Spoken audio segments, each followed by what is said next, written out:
and welcome to this episode 174 of Frame and Reference. You're about to drop into a conversation between me, Kenny McMillan, and my guest, Salvatore Totino, DP of Unstoppable. Enjoy.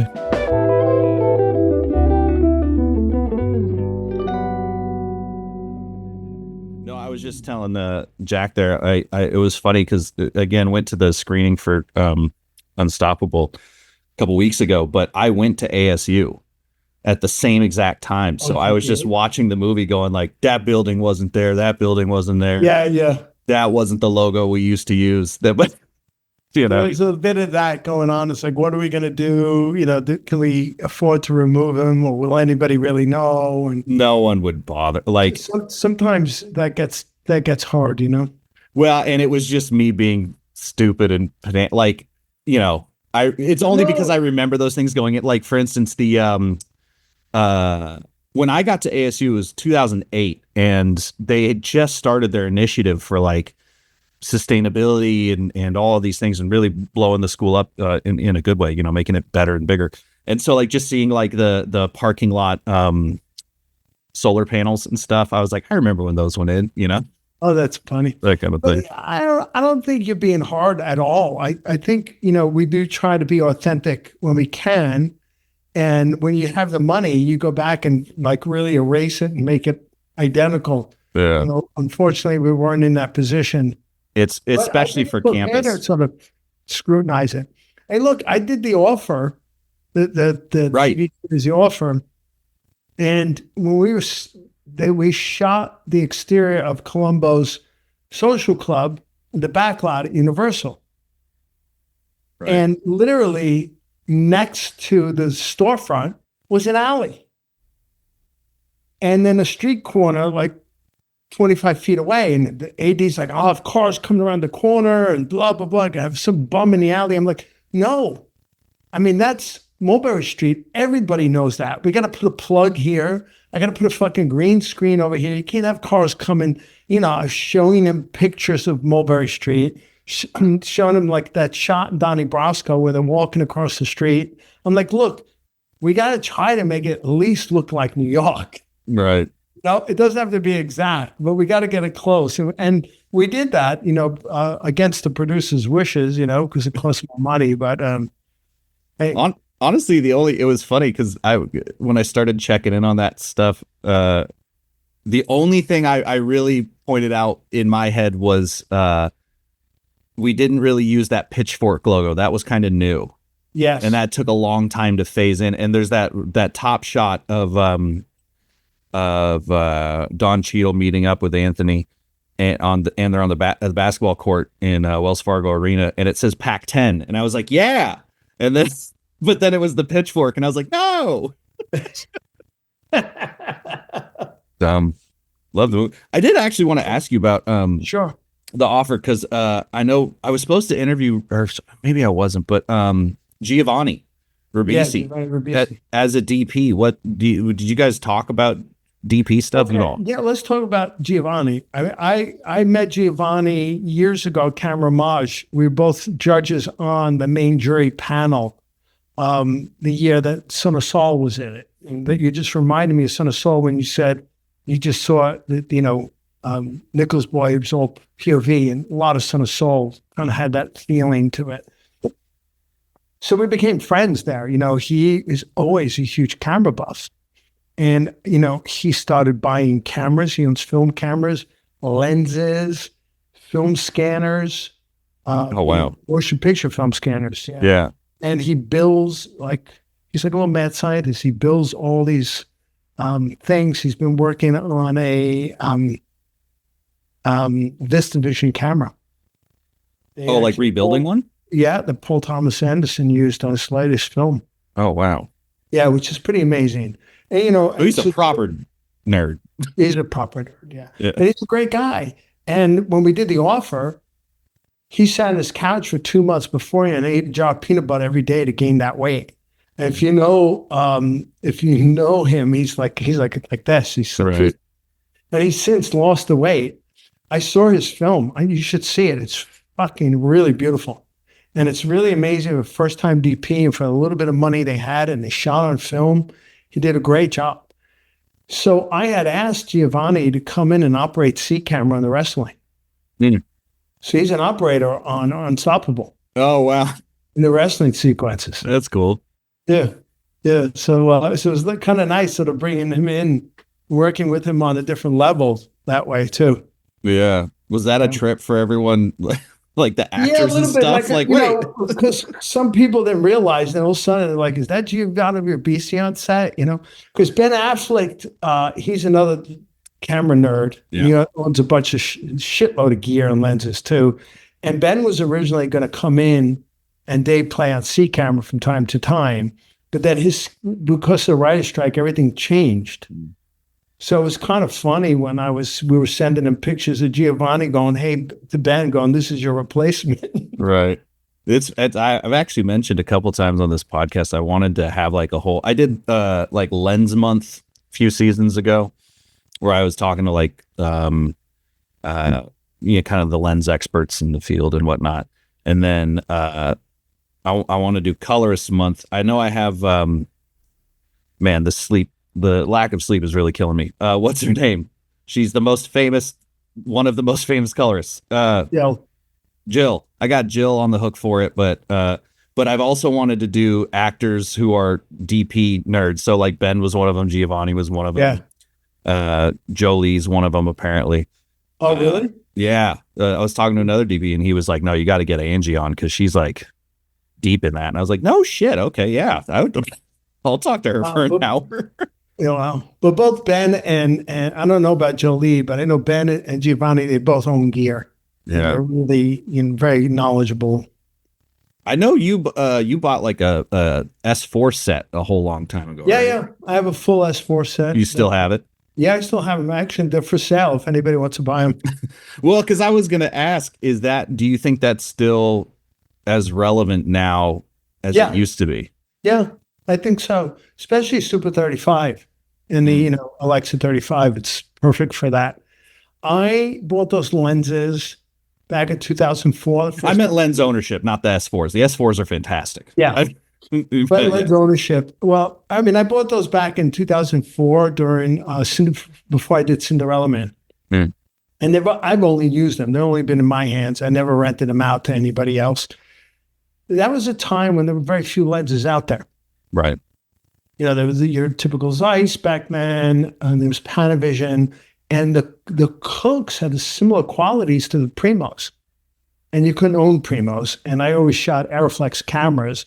So that's why I bought those lenses. Yeah. And what's happened over the years now is with the digital world coming in, is that there's been a resurgence of old lenses and different types of lenses and a lot of new lens manufacturing and the technology, computer technology and CNC machines and computerized lathes and all that. They're rehousing old lenses and modifying them and adding electronics to them. So the metadata works with all the digital cameras now is become, much more mainstream and easier. So now that there's more lenses there, I feel like I'll use my Cooks when there's a job that's appropriate for them, but I'm not beholden to them. Right. I've paid those lenses off a long time ago, so I don't have to worry about that. So I want to be free to use whatever lens look that is right for the film that I'm doing. Like 65 in the offer, I shot on Hawk anamorphics. Those are great. I love the Hawk V lights. I love them. They're fantastic. And I think they make great lenses, Hawk. I love the company. They're really supportive. They're great. Then I did Ghosted and I used the Supreme Primes. Also great. I thought that was, a good look for that. And then for this, we went to the Ingenues because the Zooms? Ingenu Primes. Oh, the original Optima Primes. Because they had really good close focus. They had a nice warmth to them that reminded me a little bit more of the Cooks. I wanted to bring in that sort of Arizona warmth. I couldn't shoot anamorphic because of wrestling and the close focus. Yeah. So I felt that they were a really good choice in that way, that I wanted that, we shot Los Angeles for Arizona. And I really wanted it to feel subconsciously that we're in Arizona. So I lit the house, the interior daytime warm, that exterior is warm, and those lenses are slightly on the warm side. So I felt like it added to it. Yeah. So that's my dog, Barks. Oh, I was wondering. I was like, Wife just came home and she's got to announce everybody that's here. Sorry. yeah. No, no worries. Yeah, the sudden influx of lenses has certainly become a topic of discussion because, like, Yeah. even like I just got sent these Laowa full frame Oh, yeah. 1.5 nano. Maybe I shouldn't announce. They're not releasing these yet. They're not. Sorry, I'm just trying to get a little more light in here. Oh yeah, no worries. But it's like, throwing these on the camera, it's like they're kind of perfect. And I don't mean like in a good way or a bad way or whatever. I just mean like with the ability for basically computers to grind down optics. Mm-hmm. It's anamorphic, but there's not really, as you're saying, like that kind of Hawk style character or Cook character or whatever. That I don't know if that's a hand ground thing or what the deal is, but this does feel like it was made by a computer in a way. Interesting. They look great. I mean, they're like sharp as hell. Like old lenses. I do like, especially with the Hawks, the V lights. I try to shoot them wide open because I like that banding. I like that softness on the top and on the edges of the frames. Kind of adds another dimension to it. I've found, honestly, like, so over the pandemic, I had to start freelance coloring because I would color my own stuff, but pandemic, no one's shooting, but there's a lot of stuff still in post on the low end. And over the years, I've found that like a lot of that like edge funkiness can be pretty effectively art directed and done in Resolve. Not perfectly, not in a way that like I would say like, oh, definitely do that. But it's certainly like on a really low budget. If all you can afford is like Sigma primes, if you just need to like make it a little more interesting, you can get that kind of an approximation of like an anamorphic fall off or like that kind of fudginess that's interesting. But if you dial it too much, it's obvious, Yeah, it's not quite the same. No. You can get a little bit. I'm a fan of trying to do what I can in camera. Of course, yeah. And some people rely a little bit more on the post world. I rely on it for certain things, like lighting wise, if I need to fix something and I need to move quickly, or I need to have multiple cameras, so don't have enough flags. Yeah, exactly, that kind of thing. So we use them in different ways. This is great. It was funny. I because I have a full collection of ASC magazines. I pulled. I pulled yours from Da Vinci Code, and it made me think. It's so interesting because like it seemed like a lot of the topics in that interview were primarily about heat and weight of lights and a lot of CG, which is actually something else to talk about. But like, if you were to go back to 2006, would it look the same? You would just be using LED technology, or do you feel like the LED technology, because obviously camera technology's changed the way that we shoot, but like, I guess that's a better question. How would LED and digital change the Da Vinci Code knowing what you know now? I think it would. Let's go to Angels and Demons actually, because, sure. and I'll tell you why. Because I did different type of lighting in there, and I used bulb beam projectors inside the Sistine Chapel and the Sala Reggio and the Pantheon. And I don't think today, with LEDs, that you can achieve that type of look with that light. So I would then want to go back to that. With Da Vinci Code, I'd be probably mixing LEDs with some HMIs, which I kind of do today. I do. I'm trying to remember. I didn't use as many like Maxi Brutes or Dinos on that as I did like on Cinderella Man or on Frost Nixon, which was later. Sure. So, it's kind of, depending on what you want to get, I would have to, what I do notice now that a lot of strong sunlight is done.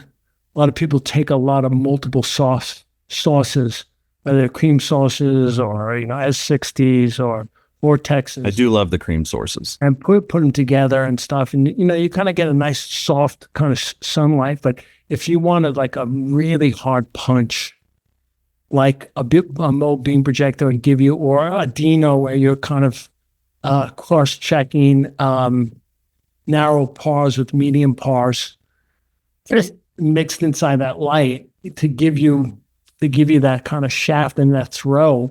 I would probably go back to those for that, which presents a whole other problem. You need gels. Oh yeah, right. If you dim them, you're changing the color temperature. You need more NDs. You need nets. When you do have gels with lights like that, like on Angels and Demons, over St. Patrick's Cathedral and Piazza Navona, which we built here in Hollywood, we had 2 construction cranes with 40 by 60 soft boxes with 12 light Maxi Brutes, right, with blue gel. And at the end of every night, the rigging crew came in, took out all the blue gel and had to put new blue gel in because the heat of the light started to melt the gel. So the cost of that is tremendous. Sure, Roscoe was thrilled to be on that gig. Yeah, Roscoe was thrilled to be on that. Today, I would make those soft boxes with S60s and 360s and easily dimmable, and you can change the color and that. But that's what the technology we used then, and for that example. Yeah. So I think you use every tool that's available depending on what the need is. Well, I saw the one thing that I thought was funny. Actually, there's 2 things I wanted to, but there's a line in there where you were saying like, "Oh, we used a tube light," and my brain immediately went to Astera, and then you said, "No, it was for Da Vinci Code. It was a 575 watt 1 meter snoot." Oh, and I was like, "That's a tube light. That was a tube light back then." Yes. That's funny. Yeah. I thought you meant Astera. I didn't realize you were talking about that. You said it. I did. I didn't remember. What did I remember? The other thing that I did want to ask, though, was because around, this would have been, I guess, for you guys, like 2005, we certainly started to see the DI become more prevalent, and in that interview, you had mentioned shooting a specific film stock because it was a little more a little less contrasty and gave you a little more room to play, as you said, specifically in the DI. And I was wondering, when did you start to realize that the DI could be trusted and that you should shoot for that versus like just going for traditional color timing? Yeah, my first film DI was The Missing. I had done 2 films before that. Any Given Sunday, my first feature film, and Changing Lanes was both photochemicals. But, I was used to telecine world in the commercials and music videos. Right. So it was sort of taking that technology and bringing it into sort of features with it had more limitations than it did in telecine, but that slowly changed or quickly changed. But so I knew right away that, here's this new technology, and every day it's going to evolve and change. So you start thinking about how you're going to use that technology. So there are times like on Da Vinci, I just say to Ron, don't worry about that. I'll darken that wall later. So just put a window in there. And otherwise I'm going to have to take an hour now, or I got to eliminate a camera, and then we could, shift the angle and don't worry about that wall. But if you want that angle, and then, I'm going to have to compromise, but I can deal with it later. So knowing that post tools very, very handy in that way. Yeah. Yeah. It kind of came quick because of the commercial music video world. I'm surprised it took so long to get into feature films. Honestly, what's so they didn't even tell us. So granted, ASU's film school was minuscule. I mean, there was like 10 of us fighting over a 5D or a DVX 100. It's a good film school now. Now, oh yeah, now it's the Sidney Poitier School of Film and Television. Yeah. At the time, it was the Roscoe's Chicken and Waffles Theater of the Arts or something like that. And they did. We just had Final Cut. That was it. So there was no such. The idea of a power window didn't even occur to me until like 2015. Like we didn't hear about it. Mm-hmm. In the like indie now, there's 470 Resolve tutorial. Well, I guess when Blackmagic bought Resolve, that was probably because what I used to have to do is I would mask out, another piece of footage and then like feather it and then dim it. Yeah. But on a piece of shit computer, that's going to take an extra 10 years to render out. So you had to be real selective about how you did that, Oh, of course. Wow. Yeah, it was a fun time. Now I have so much fun in the grade. I'm not going to lie.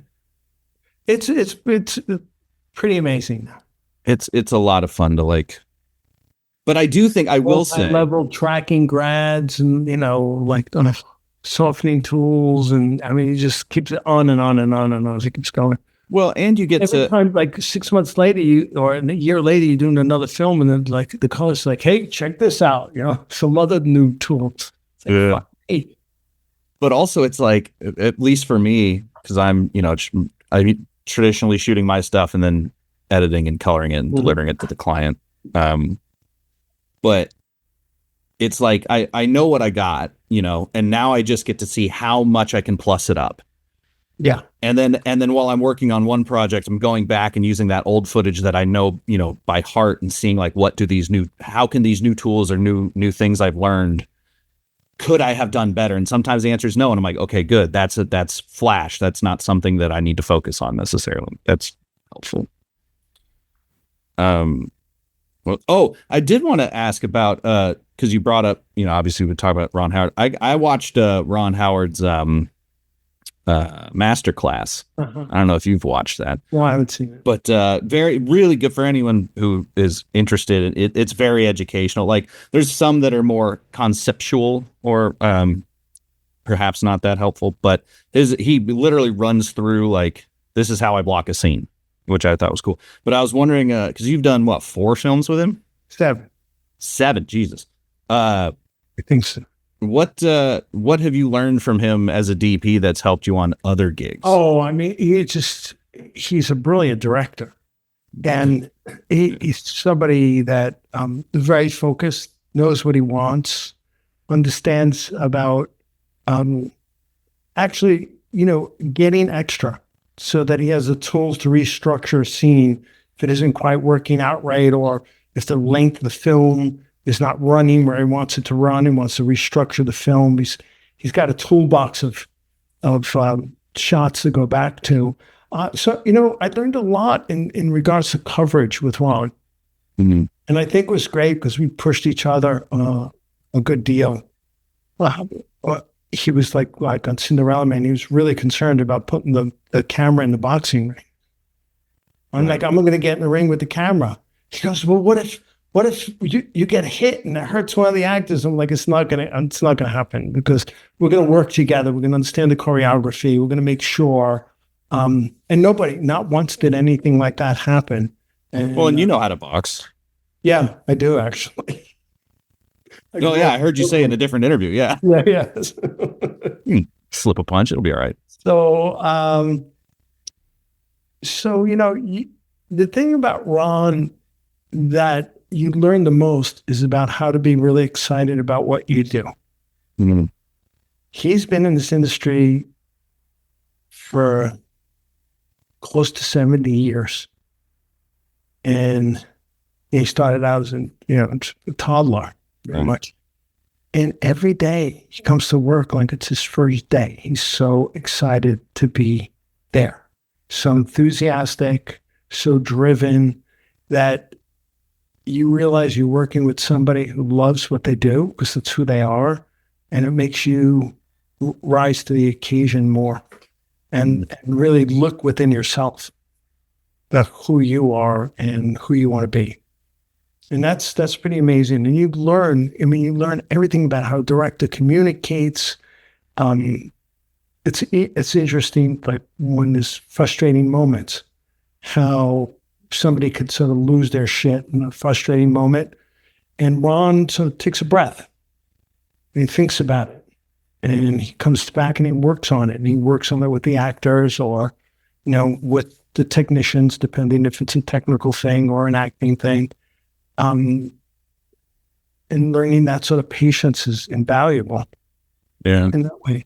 And you start to realize how he's getting ahead of problems because he's starting to see where they're coming from, and that's from experience, and sort of how he starts to adjusting the game plan to head that off and deal with it before it even comes to an issue. And that's a big thing, the whole blocking and technical side of filmmaking is, everybody is different and everybody tells a story differently. And some people will continue just to tell the story the same way, no matter what the story is. And I think Ron sort of finds ways to tell a story that help that story. He doesn't keep doing the same thing. And you learn a lot just from that, too. So you look at things differently. With Unstoppable, Billy wanted it to be really handheld. And I don't like kinetic handheld. Succession is a great show. That sort of whipping back and forth and zooming kind of thing. It lends itself to that because it's that kind of energy. I want to be really conscious that, when Billy said, I want to go handheld, I was like, oh, okay, well, why don't we make it the audience feel as though they're part of the Robles family in the Robles house? So that handheld had a breathing type of consciousness to it, but it wasn't chaotic and frenetic where it took you out of it. Subconsciously, all of a sudden you, as an audience, hopefully, or what I was hoping to achieve there is that you're sitting at that table with the Robles family, that you're a family member, and you're feeling that pain, that uncomfortableness that Anthony's feeling when his stepfather's being an asshole. And the film, my camera operators, James Goldman and Ken Harvey, really, really very subtle with the handheld in it. And I was really very conscious and wanted it that way. And I think that it really helped tell that story. So, that's an example of how approaching a film helped tell a story, not to take away from it, camera work wise, and to sort of bring the audience along.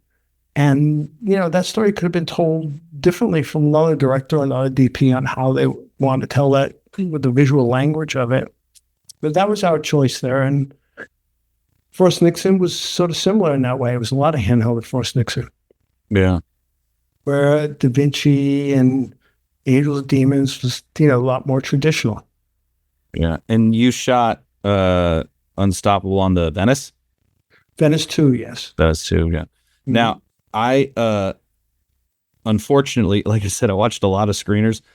So back to back. I saw a boxing movie right before I saw Unstoppable. So there was a bit of blending in my heads because it was like a few weeks ago. So you'll have to correct me if I'm wrong. But the look, hopefully this is Unstoppable. The look, if I remember correctly, changes a bit from like the home to like later in the, or is the look pretty consistent? Because it's one or the other for you guys. Did you consciously change the look at all? Because if not, this is not the question I was going to ask. In where? In the wrestling? Just from the beginning of the film to as it progresses. No. I'm pretty sure that's the boxing movie. Okay, that's definitely the boxing movie. I did notice though in the Robles household, sometimes you do get pretty bold with the lighting. Mm-hmm. And I was wondering kind of what those choices were like, because especially like when he confronts his stepdad, that's a very like dramatic looking scene that could have just been like, oh, it's lit by, the street lamp from outside or something like that. But you even got like backlight and really nice like pools of light kind of scattered around and stuff. And well, thank you. I try to light, I don't know how, environmentally, I guess Sure. it might be the word, or so like daytime scenes. I really lit from outside the house as though light was streaming in from outside. I hate mixing like color temperatures and have lamps on in the middle of the day because we don't live that way. And at night in the Robles house, I really tried to make it feel like it was being lit from practical lights that were there. I wanted the audience to feel like that backlight was coming from practical light. That, I did put a few stereotubes up in the ceiling in places, but I really tried to keep that down to a minimal so that that lighting did feel like it was the lamp. And so if somebody moved out of that, they were out of the light there and they were just, maybe backlit or silhouette a little bit. J-Lo was amazing about it Mhm. because, she did not say one word, nor did her people about the lighting. Right. I get All what you mean. about her character and gave me the room to help express that, which is really hard sometimes with actresses, Yeah. you're playing a very tough, raw scene in a home that is, a low income home. There's not going to be, fancy lighting and soft light everywhere. And you're not going to look all perfect all the time. She's at the stove. She's being lit by a fucking light bulb on the stove. Right. Like literally, I put a bulb up right above the stove. When that's when I lit her, I'm like, Jay, you lift your chin a little bit, Yeah. And This has to be teamwork. it was teamwork, and it's great. It's great to sort of, and she really got to know Judy Robles extremely well. They became friends, so she understood Judy's life. I think there's some similarities in the way J-Lo grew up. Judy had to be stoked. Hey, someone's going to play you. Who's it going to be? J-Lo. Well, exactly. Well, you look at them together. It's that's a no-brainer right then. there. Yeah, yeah. And she even wore some of Judy's clothes from that time period. Judy kept them. Oh, wow. Yeah. So in the scenes like in at the match and stuff like that, it's remarkable. So to be able to work and sort of light an interior of a house like it's coming from a lamp or an overhead light in a house that isn't a high tech modern type of house, but just the low income raw, and to try to create these sort of pools and give the actors room to sort of move. And when they were out of the light, they were out of the light because that's kind of real. Yeah. And, it worked and it flowed like that. It flowed really well. Yeah. What's crazy is, speaking of actors acting for other people, initially, so I don't know how to tell this story without it being obvious why it's hilarious, but I guess the other night I was doing a little research for this interview and I saw the VFX interview, the Befores and Afters podcast with the VFX team from Unstoppable. Oh, really? I didn't see that. And so I was like, oh, yeah, probably like crowd replacement, whatever. Because initially, when I first was watching it, because again, I was watching with a modicum of a critical mind because I'm, taking notes. And I was like, it's crazy that they found a one-legged actor that was this good. And then I'm listening to the podcast That's and the they were first like, person who said that. yeah, apparently everyone said it like that. No one had any idea. And I was like, damn, okay. Well done, VFX team, because I had no fucking clue. Yeah. And that was a hard leg replacement because Anthony, I bet. you're not just like your leg at your thigh. He also is like part of his hip's not there. He's born that way. Right. So you put a green screen sock on the leg, but then they had to rotoscope the material out and then 3D animate it back in and track it. It was pretty difficult and really interesting how well they pulled it off. Yeah. Well, and something I find interesting on this topic is like a lot of people have said, people, I mean, the people, not like us, but there seems to be a common sentiment that like, oh, VFX, no one likes VFX. And Todd Vaziri said a million times online, no, you just don't like bad VFX. And one example of someone who does a VFX film pretty well is you, because I think every movie you've made has had a pretty serious amount of your Spider-Mans and even Da Vinci Code and shit. All have had a ton of VFX and no one's noticed. And I Well, was, VFX supervisors. I think if we sit down together, I'll start pointing it out to you. oh, sure. You But know, you'll see it. You'll see it. but I think that as you were about to say, I think the dance between the VFX supervisor, cinematographer, director, I think is interesting, and one that I think seems to be an easy enough thing for certain producers of movies that people get upset about to do, and I just don't know why they don't do it. It's like, we've done it before. Just get the guy on there to look at it and go, oh, we shouldn't do that. Yeah. Well, it's time and money. Yeah. It's time and money, and that's like, oh yeah, we could do it that way, but we're going to need all this extra time and money to get all that in, or can you figure it out some way later to rotoscope it? Yeah. Or however. So it's interesting. I think that relationship could be amazing, and sometimes it could be really difficult. Yeah. You know, when you work with a great visual effects supervisor, it's pretty incredible. It's a great collaboration. You're working together. When my back is against it, time wise, or I got an issue with something, and a good supervisor will come in and say, "Don't worry about it. I'll take care of that. I'll help you out here, whatever." It's wonderful. But when you're working with some people that don't have that experience enough, or the budget's just not there for the expectation, sometimes you get stuck in the middle, and that's difficult. Yeah. I mean, so on Unstoppable, was there anything that you had to particularly be cautious of? Because I mean, it's not like you're constantly shooting the leg in every scene, but it's certainly, there are wides. Yeah, we had a limited budget, visual effects wise, and so we had to really think about when we were shooting it. Hey, I'm a little wide right now when I see that leg. Can it just be just a hair in tighter where I won't see it, so that I can avoid a visual effect shot there? And would that language work at that moment? And there's sometimes it did, and sometimes like, nope, we need to be wide here. Yeah. And we were conscious of that, and we try to work together on that, Billy and I, Sure. like supervisor. What I did want to know, and you don't have to go too deep into it. I've interviewed a bunch of people who've shot for Marvel, and I was wondering what a production like that. It seems like everyone really enjoys shooting for them, but that is a machine. That is a well-oiled pipeline.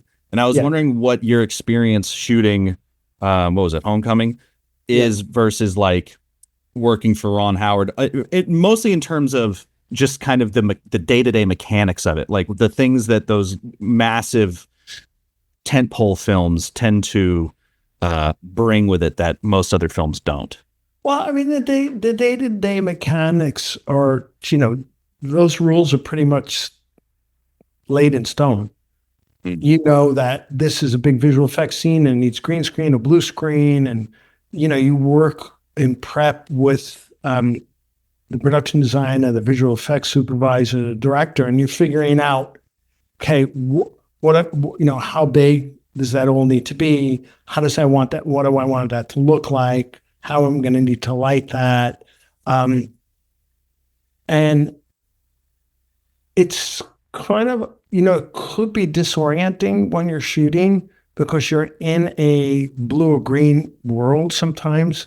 That's mixed in a little bit with a set. And so for example, St. Peter's Church, Basilica.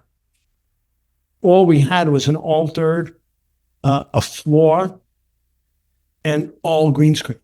Right. So you have to visualize what it looks like in St. Peter's and where the sunlight was coming in through the windows at the time, and how you're going to make it look like that. And you kind of have to rely on your gut there and some past experience, I guess. while you're looking at this green world, this green void. And that's the sort of interesting part about it, is like bringing a look to that kind of world. So I think whether it's big or small, you have these sort of rules and sort of in place, and it's like what you're going to need to execute that. I think what happens when you get bigger, like I came in and took over on Space Jam. Right. There was a whole thing that happened with the director, and he was replaced after 17 days of filming. And so they brought in a new director and a DP. And, coming in that world was sort of with 4 days prep and having to jump in. Oh, geez. Yeah. It was tough.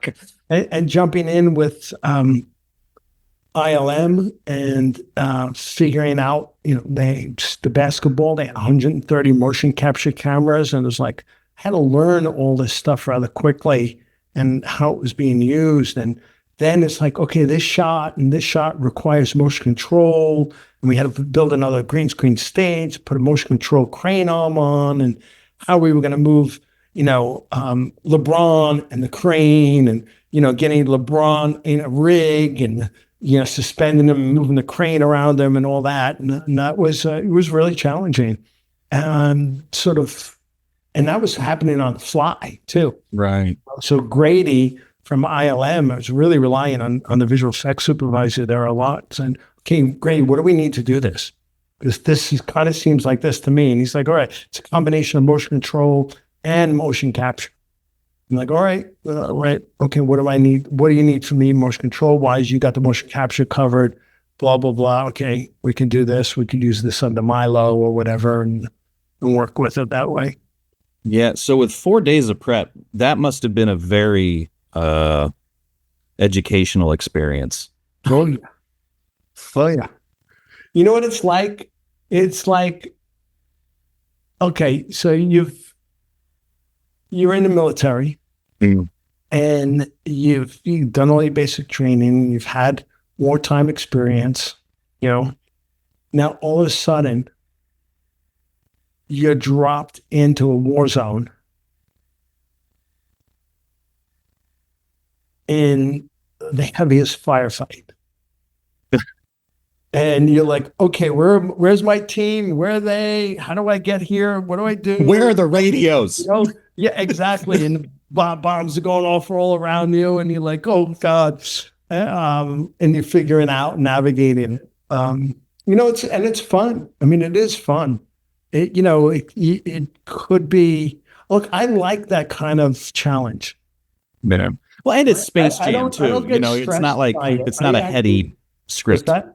I was saying it's Space Jam too. You're not like remaking Godfather, which would probably be more stressful. It's not fun a script like that. It's more of a technical thing, and I like that sort of challenge where you're thrown into it and you got to really figure things out, and there's no time to allow any stress because by the time it comes in, you're done with your day. You got to figure something out. So roll your sleeves up and get to it. Yeah, the stress dump just results in a quick nap and then it's back to work. Yeah, exactly. We kind of talked about digital, but yeah, you know what? I did want to ask, because this podcast is ostensibly about mentorship, just trying to mentorship by way of listening to other people. I wanted to ask about what it was like training under Harris Savides and kind of the things that you learned from him early on. And if you're mentoring other people, what lessons from him you pass on? Well, I met Harris when Harris was transitioning from still photography to cinematography. Right. Camera assistant with him. So I started working with him as he was navigating and learning the motion picture world and taking his photochemical and photographic background with it. And so it was always about experimenting and trying different things. And what I learned from Harris is not to be afraid to fail, to try and experiment, to work on your ideas and test them, see if they work. If they don't work, learn from them. And be nurturing of other people. So when I moved on, it was a combination of Harris Savides and a director by the name of Peter Kerr, who Peter was this incredible visual director who did amazing music videos and commercials, but a lot of music videos. And Peter, liked my eye because Harris would allow me to be subjective. And sometimes, Harris would like, Sal, go get on the B camera, go get on the B camera. So I'd start shooting B camera with him, and Peter gave me an opportunity, and Harris was very supportive of that, where, some DPs back in the day would have been, not kosher with it. Mm. So when I moved on and moved up, I asked Harris, I said, Doug, man, how am I ever going to pay you back? And he said, by paying it forward. So I've always done that. I've had, his name was Jesse Green, was one of them. And Jesse, I met as a camera PA on a Peter Kerr commercial, of all things. And he became a second assistant, then became a first assistant. And then he started operating a little bit. And then he went off, started shooting. And I brought him in sometimes to do second unit. And on Unstoppable, he was second unit director and DP. Hell yeah. Also, second unit, in my opinion, one of the more fun gigs. Yes, that you can get just in general. It really can be. And I knew that Jesse would be able to keep my look, help tell the story, his personality. He knows how I work because we work together. There are other DPs like Ben Martinson came up through me. Toby Irwin was a gaffer with me. And I've, Roxanne Stevens, she was a camera assistant. She became my operator. She operated B camera on the offer. Other people like that. And I think it's just important to sort of nurture, because that's all I have is my knowledge. And what are you going to do with it? Right. Except pass it on. And I try to encourage people to be sort of open and kind and curious and experimental. Being curious is a big thing. Yeah. Well, and also, the only reason to withhold information is because people want to monetize it. I found, What good does that do? I mean, it certainly can be helpful if you need a buck, but in general, as a lifestyle choice, I don't think they're not going to suddenly come and take your job because you have the experience. The knowledge doesn't immediately give them the time spent that, you can give them a nugget. Exactly. But people are always going to take your job. There's going to be DPs out there that are way better than me, just as good, and a lot worse than I am. And they're all going to take a job over me. It's just the way it is. So I'm not going to focus on that. I'm going to focus on what I do, and I'm going to focus on giving that to other people. Yeah. Well, and the job that they took, a lot of times, maybe it's one of those things that I think about, not necessarily like other people taking my jobs. Sometimes those jobs are like, hey, I would have liked to do that job. But then I've found that like, oh no, it's fine. I was just going to say, a lot of times I feel like not just with getting gigs, but like in life, when things don't, I guess I'm trying to make everything happens for a reason, but it's like, you'll learn later, like, oh, that was actually a shit show gig. And you're like, all right, well, the reason that they went with someone cheaper is because they needed someone cheaper, or whatever. And then you're like, I guess I dodged a bullet. Yeah. Or they went with somebody more expensive. Yeah. In which case it wasn't for you. And you go, I dodged a bullet. Yeah. You mentioned experimentation, and it's something that I always think about, which is, you've shot hundreds of commercials and music videos, and the music video landscape that you and many DPs like you kind of came up in certainly has disappeared. And I was wondering if you can point to anything that you see as like the current kind of analog to that, because certainly you could go and make your own videos, put them on YouTube, but it certainly can't sustain a career in the same way, or at least I can't see it. Yeah. I'm also not on YouTube. I mean, I am. Well, I don't know. I think that's some of those. I don't see music videos anymore today. But I Unless do it's like still Taylor think that's Swift. it's still yeah. But Taylor Swift is a lot of her music videos. I'm assuming they're hiring people of caliber Yeah. that have done a lot. But I think younger people doing music videos is great because it's an experimental place and it's a stepping stone, and it's giving them a knowledge and experience, and it's it is the moment now for them, but that's not where they're going to be in the future. When I was doing them in the '90s, it was a different type of animal, Right. and the industry was very different, and they were really considered art pieces, and they were there to help promote an album, and the budgets were really big. 400 and $500,000, $700,000 music video in the '90s wasn't unusual. Right. I shot Bruce Springsteen's Secret Garden. We shot the thing in 5 days. It's 4 days. We were budgeted for 4 days. On the fifth day, a bunch of us worked for free. We shot in my house and the producer's house, and because we just kind of wanted, the director wanted more. It was Peter Carr, and we wanted to do more. And we had Bruce for 2 days, and that was pretty amazing. Those kind of videos don't happen like that now, but it was also different then. It was all film. And with the digital world, I think that younger cinematographers and directors have a lot more of an advantage because you could go off and shoot with different types of cameras and lenses, and you don't need photochemical and all that. You could edit it in your computer, and you could go color it and get it up on YouTube and look great, and or Instagram, and have it sort of be a stepping stone and a calling card. And it's amazing. It's amazing that they have that opportunity, and it's really at your fingertips and much more accessible. So, I think that's a great advantage today to younger filmmakers. As regards to making a living, I don't, again, I think it's a stepping stone. It all changes, but Well, and also I'm wondering about from the experimental side, because I kind of have two minds of it, and I'm interested to hear what you think. Just because with film, obviously, you had an idea of what you were going to get, but until the filter plus the stock plus the color timing plus the how it interacted with the set and all this, at the end you end up with something.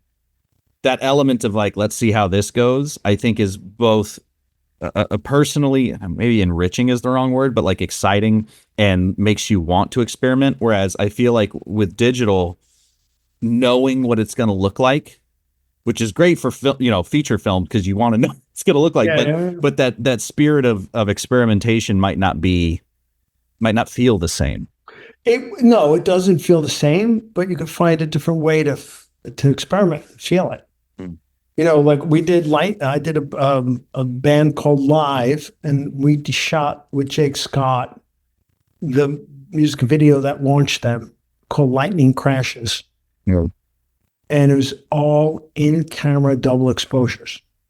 You want to talk about fucking not knowing about what's going to look like the next day. Yeah. Doing the math and making sure, it was right. And, and it turned out really wonderful. So today it's like, how am I going to do in camera double exposure with a digital camera?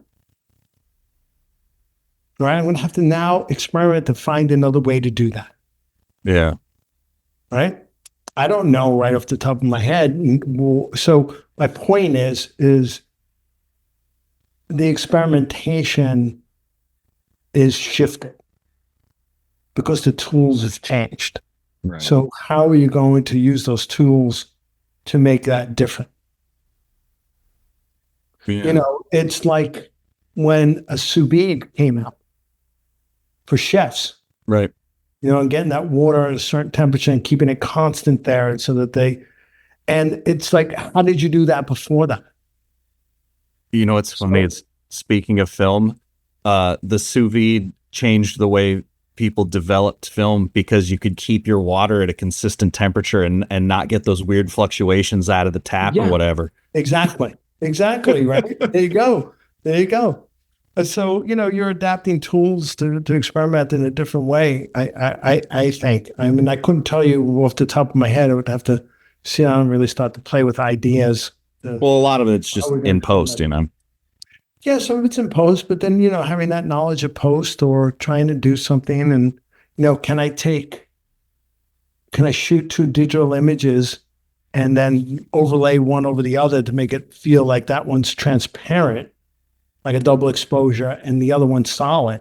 Because like if you look at live video, some of the people in it are solid, but the ghost, the woman, the angel in it, she's transparent. So it's like, how do you create that today? How can I get that digitally? Yeah, a lot of people I've noticed, younger people, are going back to older tech and getting like mini DV cameras and like going through and obviously this is more textural. This is something I've thought about a lot, which is just like how the focus has gone a lot from storytelling to aesthetics. But that aside, they'll take, not even a DVX, but just like the home camcorder, shoot to tape, and then like plug it into a TV, play that back, and record that in 4K, and get that really kind of interesting 90s skateboard film kind of look. Our memory of it, even. Because I was looking back at XL2 footage that I have, and I'm like, this actually looks pretty good. Right. Looks better than people remember. But even that, it's like, okay, where am I going to play it back on? Am I going to play it back on a flat screen? Do I find an old tube TV? That's what they're doing, yeah. Is there, liquid crystal TV that looks better? Like, there's like, it's endless. Like where you could go with something like that. Yeah. And how much more you want to degrade the image and what, older technology will you use to degrade that image, Yeah. I know we're starting to come up on time here, but I did want to ask, because I'm starting to shoot more. When's the last time you shot a commercial? Actually, just recently, well, not a commercial, but 2 months ago, a commercial. Recently, I was just doing this weird project with Martin Scorsese and the Pope. Yeah, they shot the Pope in the Vatican. As well, Martin Scorsese in the Vatican. It's just. And they knew about the Da Vinci Code stuff? What? They knew about the Da Vinci Code stuff? No, I didn't tell the Pope at all about any of that. Yeah. But the reason I asked is because, we were saying, music videos creating a livelihood back in the day and stuff like that. And it made me think about just the commerce of commercials. Commercials used to feel very weird when I was, in high school and college. They really took a lot of chances. And now it just seems to be like, you just make it look pretty, sell the product. And I was wondering if you had, with your experience, any advice on what modern clients seem to be looking for. Because I have noticed, at least at my level, that clients don't know how to articulate effectively what they want. A lot of times they'll say stuff like, get creative with it, or we want it to look premium. And you're like, I need more. I need more than that. I know, but then when you start to go in that sort of direction, they're like, no, that's not what I want. And you wind up back in the sort of, most of the times back in the same place that you started, how they all kind of look similar. Yeah. And, it's interesting because if you record a show that's on TV as commercials, right? Say you watch a sports event and you record it later and you look back and you fast forward through the commercials and you look at them fast forward and you go, okay, same. And every once in a while, like, wait, stop. Oh, that's something different. Somebody did something different there, Sorry, can you hold on 1 second? Yeah. I'm in the middle of a podcast. Call you back. Hello? Okay. Oh, they bailed immediately. My agent, sorry. Oh, we'll let you go after this. And that, like, you stop and you go, oh my God, there's something different. And what's really interesting, I have no idea who this is. It's I don't know if it's a Christian group or if it's the Mormons. Maybe it's not the Mormons. The Jesus ads? The Jesus ads, yeah. Yeah, it's the Christians. The Crizzos. They're fantastic, a lot of them. They are. So annoying. They are, right? Yeah, they played it with the Super Bowl. They got a nice quality to them. And, it's like, okay, somebody's actually taking a visual chance and pushing the look and taking it away from the mainstream. And I think that there's a problem with advertising today, is that they're so stuck on the mainstream. Mm-hmm. And you have people that don't understand or haven't been sort of trained like the old creative directors were back in the 80s and the 90s in art. And so, when you're lighting a scene, it's like, oh, I need more light. I need more light. I need more light. I need to see more. I need to see more. It's like, well, you show me references and you've done, a 25-page treatment with all these incredible references. And so now I'm lighting the scene with a little contrast in it. And you're like, no, it's got to be flat, but I want it to look like that. It's like, well, this looks like that, but that doesn't look like that. So, it's interesting. I think that the advertising world is having a hard time because people aren't watching TV, and they're fast forwarding through it, and it's winding up on social media and YouTube. Where you're looking at on a small device as well. Yeah, right now I'm noticing the trend is like we're starting to get hard light back, which is fun. Mm-hmm. And then either a probe lens or a very wide lens moving quickly either from or to a product, then like spins off and goes into like a kitchen doing the same. It's a lot of movement, a lot of hard single light, oftentimes colored, and like a probe lens. That seems to be, you can make a career on that in the next 3 months because it'll change in 3 months. But right now, that's the flav. Yeah. What's funny about those Jesus ads is during the Super Bowl when they played them, it started just doing it. Like, because at the end, you don't know it's for Jesus until the end. Yeah. And about halfway through, it was either me or someone else. We're at the Super Bowl. It's a little hazy. And I go, is this for Jesus? And someone went, no, you can't just advertise Jesus. And then it was just like, Jesus, he's cool or whatever. We're like, like the room exploded. Like that got the most reaction of any ad. That's funny. It's like, you can't just advertise the Lord. Yeah. Yes, you can. I wonder if they gave Jesus a discount for those ads. Yeah, Jesus just took scale. Everybody else is paying $3 million for 30 seconds. He's playing 1.5. Yeah. That's actually a great bit. I have a bunch of friends who are stand-up comics, because I gotta be like, hey, what did the Super Bowl give the Jesus commercial a discount, or does the charity only go so far? That's funny. Well, man, I'll let you go, especially so you got people calling you. But next time you got a chance, I'd love to have you back on and chat. I'm sure. I'm around, so anytime. I love it. Frame and Reference is an Owlbot production, produced and edited by me, Kenny McMillan. If you'd like to support the podcast directly, you can do so by going to frameandrefpod.com and clicking on the Patreon button. It's always appreciated, and as always, thanks for listening.